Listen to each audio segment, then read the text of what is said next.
네, 우리 함께 하나님의 말씀 창세기 37장 28절에 있는 말씀을 함께 찾아서 보겠습니다.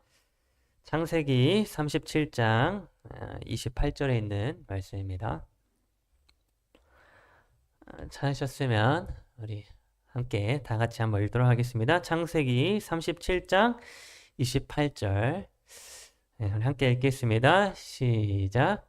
그때에 미디안 사람 상인들이 지나가고 있는지라 형들이 요셉을 구덩이에서 끌어올리고 은 20의 그를 이스마엘 사람들에게 팔매 그 상인들이 요셉을 데리고 애굽으로 갔더라. 오늘 저는 여러분과 함께 요셉을 사는 방법이라고 하는 제목으로 말씀을 드리도록 하겠습니다. 여러분 혹시 이 사재기라고 하는 말을 혹시 들어보셨습니까? 네, 이 사재기란 물건값이 오를 것을 예상하고는 물건을 필요 이상으로 미리 사두는 것을 의미하는데요. 쉽게 말해서 값이 쌀 때 많이 사두는 것을 이렇게 의미해주고 있습니다. 여러분 요새 이 일본이 후쿠시마에 있는 원자력 발전소에서 나오는 이 오염수를 바다에다가 방류하겠다라고 이렇게 발표를 하게 된 이후에 우리나라 사람들이 아주 급하게 한 물건을 사재기하기 시작하였는데요. 그 물건이 무엇인가 하면 바로 이 소금입니다. 사람들이 조금 있으면 이 소금의 가격이 올라갈 것이다 라고 이렇게 예상을 하고는 최대한 값이 쌀 때에 미리 많이 소금을 사둬야겠다라고 생각을 하여서 마트에 가서 있는 대로 소금을 다 쓸어 담게 되었던 것입니다. 여러분 이런 현상이 이제 일어나게 되면서 저기 제 뒤에 있는 제 아내도 하루빨리 이 소금이 다 없어지기 전에 소금을 얼른 사야겠다면서 저기 당진에 있는 롯데마트로 제 아내가 향하게 되었는데요. 여러분 정말 놀랍게도 이 롯데마트에 가보았더니 그 마트 안에 소금이란 소금은 싹 다 없어져서 품절이 되어 있는 모습을 보게 되었습니다. 사람들이 벌써 소문을 듣고 다 소금을 쓸어 간 것입니다. 그래서 제 아내가 이 롯데마트에서는 소금을 구입하지 못하고 집으로 돌아오는 길에 저기 옆에 있는 삼봉에 있는 하나로마트에 혹시나 해서 가봤더니 정말 다행스럽게도 맛소금과 또 구운 소금 조금 남아있어가지고 그 남아있는 맛소금과 구운 소금을 얼른 챙겨서 집으로 사오게 되었습니다. 여러분 이 소금 사재기 현상이 지금도 계속 일어나고 있는지 제가 정확하게는 잘 모르겠습니다만 혹시라도 후에 저와 제 아내가 저희 집에 소금이 다 떨어져서 소금을 좀 구하러 여러분들 집에 제가 방문을 가게 되면 좀 매몰차게 쫓아내지 마시고 소금 한 바가지만이라도 좀 퍼서 빌려주시면 감사하겠습니다. 어떻게 빌려주시겠습니까? 네, 감사합니다. 네.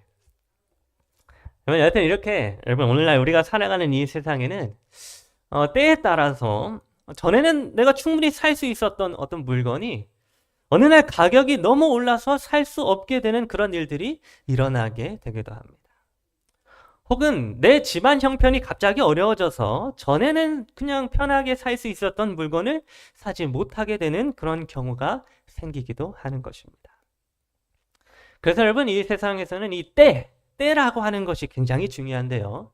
물건이라고 하는 것은 살 수 있을 때 사두는 것이 정말 중요하다라고 하는 것입니다.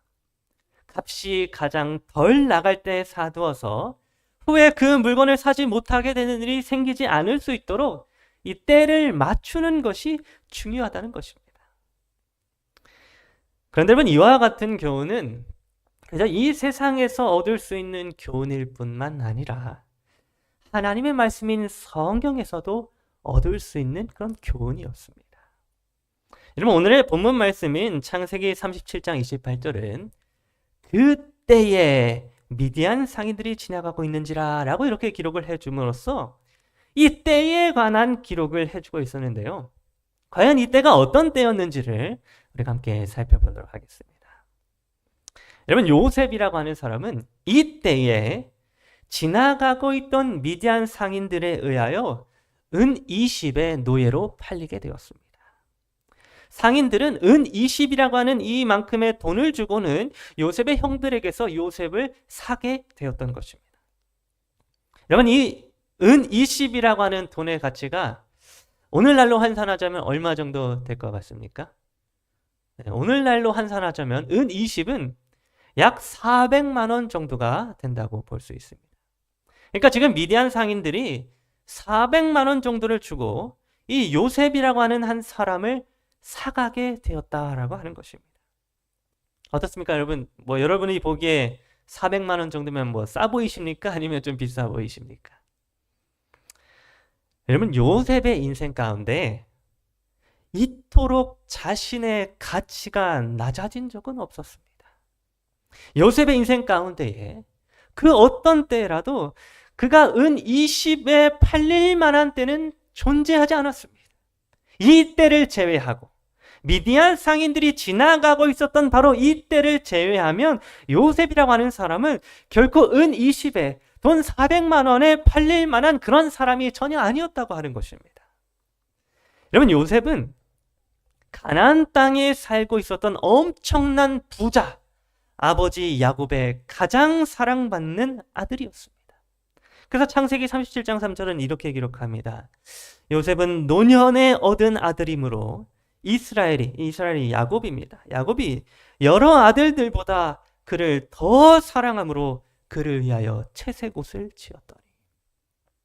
여러분, 가나안 땅에서 정말 큰 부를 이루었던 정말 부자 이스라엘이, 야곱이 가장 사랑하는 아들이 바로 요셉이었습니다. 여러분, 과연 미디안 상인들이 이때의 요셉을 만났다면 요셉을 은 20에 주고 살 수 있었을까요? 여러분, 미디안 상인들이 야곱의 집에 찾아와서 은 20 줄 테니까 저 요셉이라고 하는 아들을 우리에게 파실라오 이렇게 말한다면 여러분, 야곱이 좋다고 하면서 은 20에 요셉을 팔았겠습니까? 여러분, 절대로 야곱은 자기가 사랑하는 요셉을 팔지 않았을 것입니다.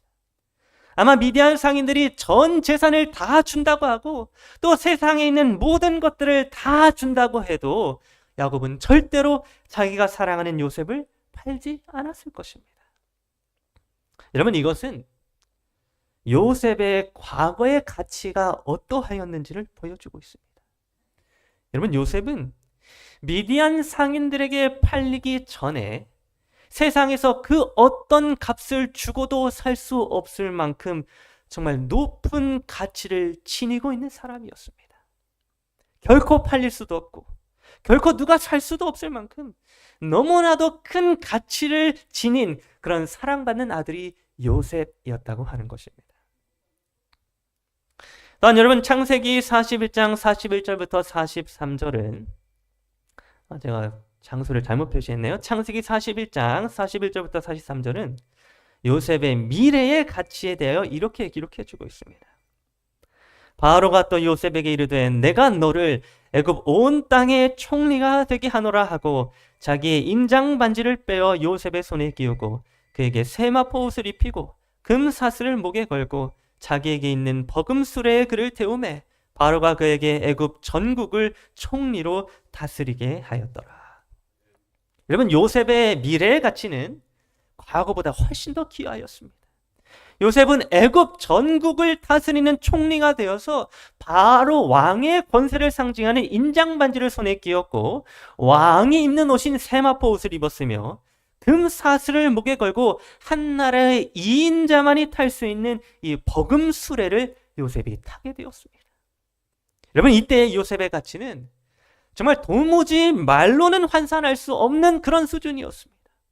온 세상을 제패한 애굽의 왕과 동일한 권세를 요셉이 가지게 되었던 것입니다.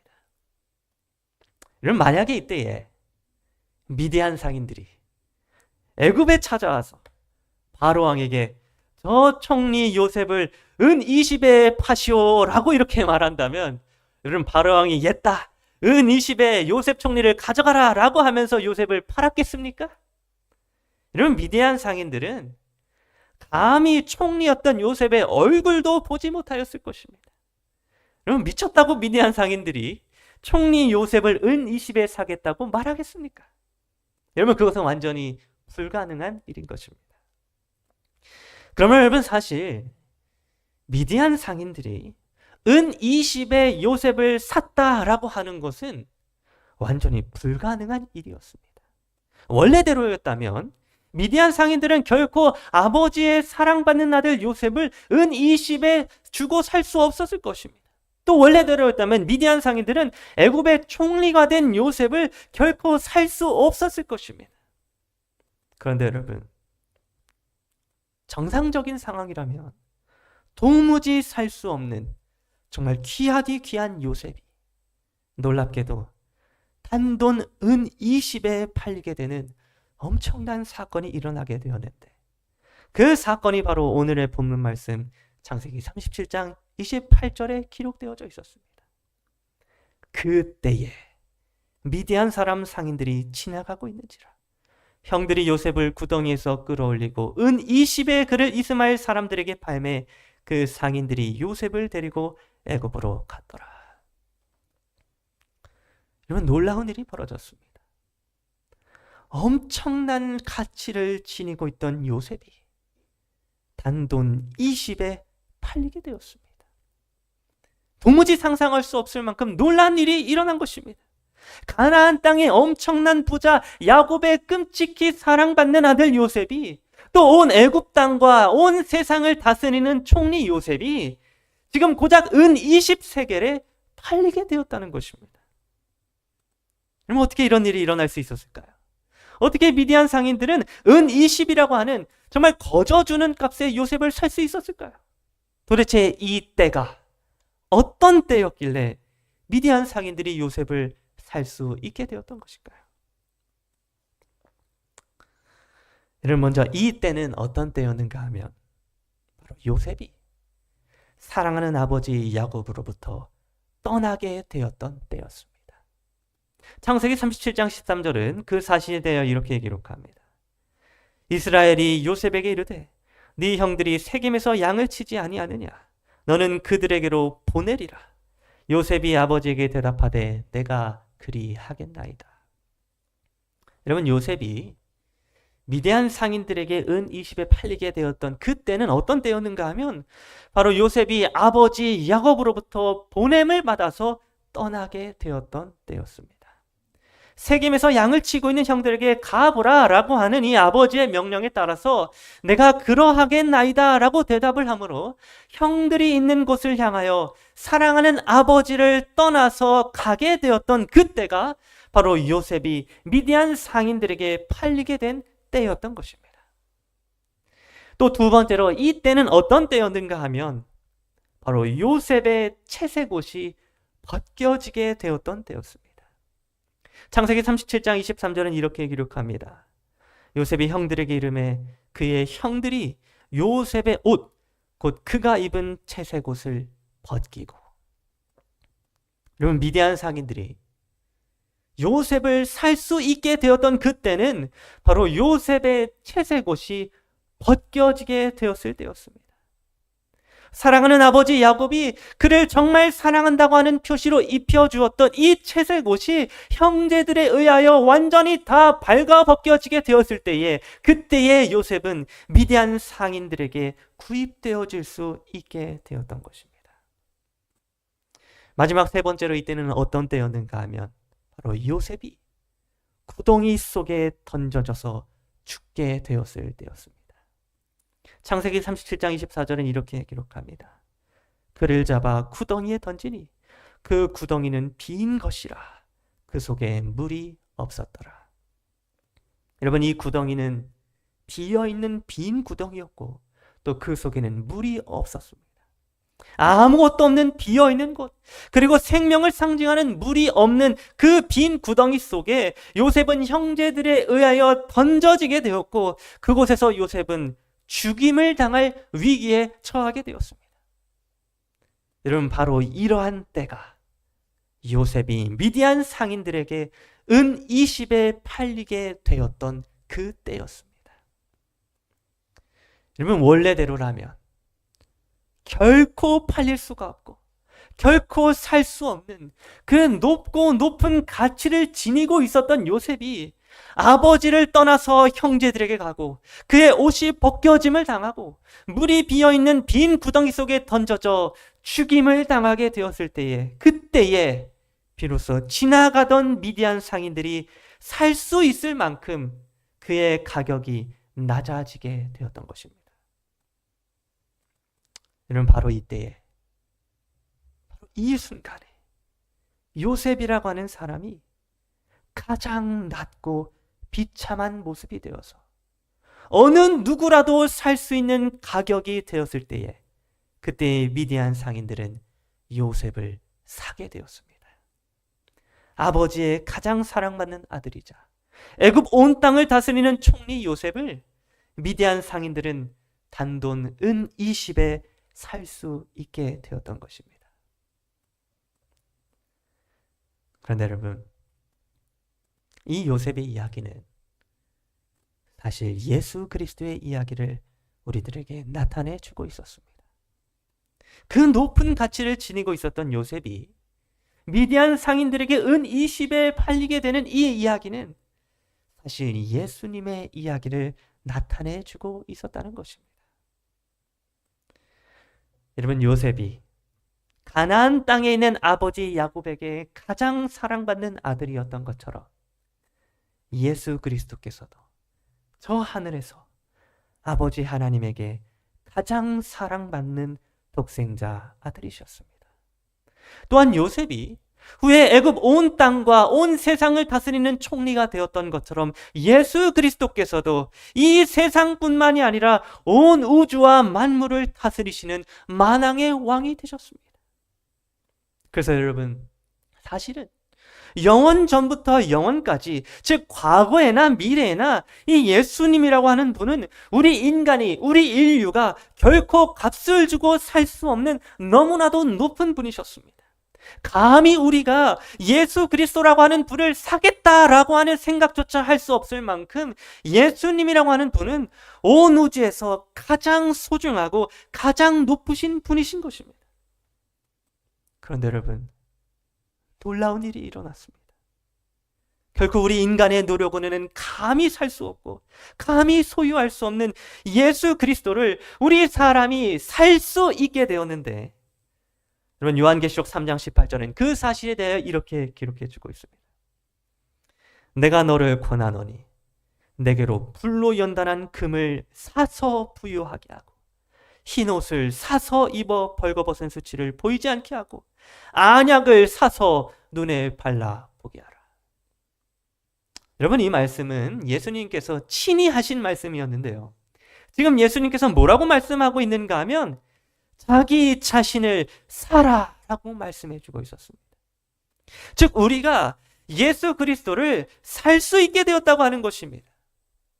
특별히 여기서 불로 연단한 금은 예수 그리스도의 믿음과 사랑을 의미하고, 흰 옷은 예수 그리스도의 의의 옷을 의미하고, 이 안약은 예수 그리스도의 지혜를 의미하는데요, 여러분, 이와 같은 예수 그리스도 자신을 지금 우리 인간이 살 수 있게 되었다고 하는 것입니다.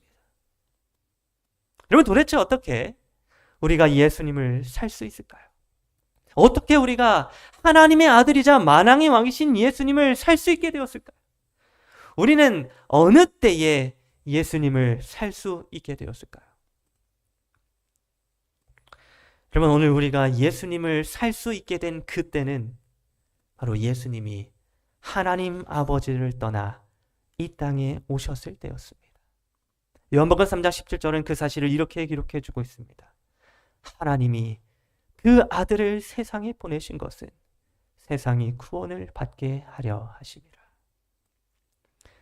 여러분, 야곱이 그의 사랑하는 아들 요셉을 형제들이 있던 세겜으로 보내게 되었을 때 요셉의 가치가 낮아지게 되어서 미디안 상인들에게 단돈 은 20에 팔릴 수 있게 되었던 것처럼 예수 그리스도께서도 사랑하는 아버지 하나님에 의하여 이 땅으로 보내심을 받게 되었을 때에 우리는 비로소 그분을 살 수 있게 되었다고 하는 것입니다. 두 번째로, 여러분, 우리가 예수님을 살 수 있게 된 그때는 바로 예수님의 옷이 벗겨짐을 당하게 되었을 때였습니다. 요한복음 19장 23절은 이렇게 기록합니다. 군인들이 예수를 십자가에 못 박고 그의 옷을 취하여 네 깃에 나눠 한 개씩 얻고 속옷도 취하니. 여러분, 요셉의 채색옷이 형제들에 의하여 다 발가벗겨지게 되어서 그가 벌거벗게 되었을 때, 그때에 그 요셉의 가치가 완전히 낮아지게 되어서 은 20에 미디안 상인들이 사갈 수 있게 되었던 것처럼, 여러분, 예수 그리스도께서도 십자가에서 군인들에 의하여 그분의 옷이 벗겨짐을 당하게 되었을 그때서야 우리는 그분을 살 수 있게 되었습니다. 예수 그리스도께서 옷이 벗겨지심을 당하시고 십자가에서 수치를 당하시게 되므로 오늘 우리가 그분을 살 수 있게 된 것입니다. 마지막 세 번째로 여러분, 우리가 예수 그리스도를 살 수 있게 된 그때는 바로 예수님이 물이 없는 빈 구덩이에 빠져 죽임을 당하게 되었을 때였습니다. 요한복음 19장 41절과 42절은 이렇게 기록합니다. 예수께서 십자가에 못 박히신 곳에 동산이 있고 동산 안에 아직 사람을 장사한 일이 없는 새 무덤이 있는지라 고로 예수를 거기 두니라. 여러분, 요셉의 형제들이 요셉을 물이 비어있는 빈 구덩이에 던져서 빠뜨려 죽게 하였을 때에 비로소 미디안 상인들이 요셉을 살 수 있게 되었던 것처럼 예수 그리스도께서 비어있는 새 무덤에 들어가서 죽임을 당하시게 되었을 때에 그때서야 비로소 우리는 예수 그리스도를 살 수 있게 되었습니다. 여러분, 예수님은 오늘 저와 여러분들이 이 예수 그리스도라고 하는 영원한 생명을 우리가 사서 소유할 수 있도록 하시기 위하여 저 하늘에서 하나님 아버지를 떠나 이 땅에 오셨습니다. 또한 그분은 자기 형제들에 의하여 옷이 벗겨지심을 당하시고 수치를 당하셨습니다. 또 그분은 마침내 비어있는 무덤에 들어가게 되는 죽임을 당하시게 되었습니다. 여러분, 이 모든 일들은 오직 오늘 저와 여러분들이 이 높으신 예수 그리스도를 살 수 있도록 하시기 위함이었습니다. 우리로서는 결코 살 수 없는 예수 그리스도라고 하는 이 소중한 분을 하나님은 오늘 저와 여러분들이 구입하여 살 수 있도록 한 때를 정하셔서 예수님으로 하여금 그때에 팔릴 수 있도록 하셨던 것입니다. 그래야 여러분, 오늘날 우리는 이 예수 그리스도를 살 수 있고 이분을 소유할 수 있게 되었는데요. 중요한 것은 우리가 이 예수 그리스도를 살 수 있는 그 때는 아주 명확하게 정해져 있다고 하는 사실입니다. 아무 때나 예수님을 살 수 있는 게 아니라 그 때가 정해져 있다는 것입니다. 여러분, 때때로 많은 사람들은 예수님을 사기를 원하고 또 예수님을 소유하고 또 예수님을 마음 가운데로 모시기를 원할 때가 있습니다. 그런데 여러분, 너무나도 많은 경우에 사람들은 어떤 예수님을 사기를 원하는가 하면 바로 이렇게 왕이신 예수님의 모습을 사기를 원할 때가 너무나도 많이 있습니다. 모든 것을 다 가지셨고 높은 자리에 위치하셨고 모든 권세와 모든 능력을 가지신 이런 예수님만을 구하고 이러한 예수님만을 마음 가운데에 모시기를 원할 때가 너무나도 많이 있다고 하는 것입니다. 그러나 여러분, 이것은 정말 크나큰 착각입니다. 여러분, 미디안 상인들이 애굽의 총리가 되었던 요셉을 감히 돈 주고 살 수 없었던 것처럼 오늘 우리도 만왕의 왕이요 온 우주를 다스리시는 예수님을 결코 살 수 없습니다. 우리가 소유하고 살 수 있는 것은 저 높으신 왕의 모습의 예수님이 아니라고 하는 것입니다. 여러분, 하나님께서 오늘 우리로 하여금 아들 예수 그리스도를 살 수 있도록 마련해 주신 그 때는 어느 때인가 하면 바로 예수 그리스도께서 십자가에서 낮아지신 그 때입니다. 사람들에게 미움을 당하고 제자들에게 버림을 당하였으며 채찍에 맞고 옷이 벗겨짐을 당하고 마침내 십자가에서 숨져 죽으신 이 낮아지신 예수 그리스도의 때, 이 때에 예수 그리스도를 우리가 살 수 있도록 하나님은 계획하셨다고 하는 것입니다. 여러분, 오늘 우리가 소유하고 우리가 사야 하는 예수님의 모습은 낮아지신 예수님의 모습입니다. 우리가 우리 마음 가운데 모셔야 하는 예수님의 모습도 저 하늘에서 왕의 자리에 앉아 계신 예수님의 모습이 아니라 이 땅에서 십자가에 달려 죽으신 낮고 낮은 겸손한 예수 그리스도의 모습이라고 하는 것입니다. 우리가 사고 닮아야 할 예수님의 모습이 바로 이러한 모습이라고 하는 것입니다. 나 자신을 낮추고 나 자신을 희생하고 겸손하게 하나님의 뜻을 따르는 예수 그리스도의 십자가의 모습만이 우리가 구입할 수 있고 소유할 수 있는 모습이라고 하는 것입니다. 여러분, 오늘 우리가 이 예수 그리스도를 사게 되기를 간절히 바랍니다. 여러분, 그분을 산다고 하는 것은 사실은 거저 주어지는 것이며 어떠한 값도 지불할 필요 없이 그냥 이루어지는 것이지만 우리가 살 수 있는 예수 그리스도의 모습은 오직 여기 십자가에 달리신 예수 그리스도의 모습뿐입니다. 여러분, 오늘 우리가 십자가를 지고 골고다 언덕에 오르신 그 예수 그리스도의 모습을 구입하게 되기를 간절히 바랍니다. 오로지 이 세상에서 복받기 위하여 예수 그리스도를 사려고 하는 것이 아니라 오로지 나 하나 잘 되기 위하여, 내가 높아지기 위하여, 내 명예를 위하여 예수님을 사고자 하는 것이 아니라 십자가를 지신 예수 그리스도를 닮기 위하여, 그분의 희생에 동참하기 위하여, 자기를 사랑하는 것이 아니라 이웃을 사랑하는 예수님의 마음을 담기 위하여 그분을 사고 소유하게 되기를 간절히 바랍니다. 오늘 우리에게 주어진 예수 그리스도는 바로 여기 십자가에 달린 예수 그리스도입니다. 오늘 저 여러분 모두가 바로 이 십자가에 달리사 죽임당하신 예수 그리스도를 바라보고 이 예수님을 사서 소유하게 되기를 간절히 바라면서 오늘 말씀을 마치도록 하겠습니다. 기도하겠습니다.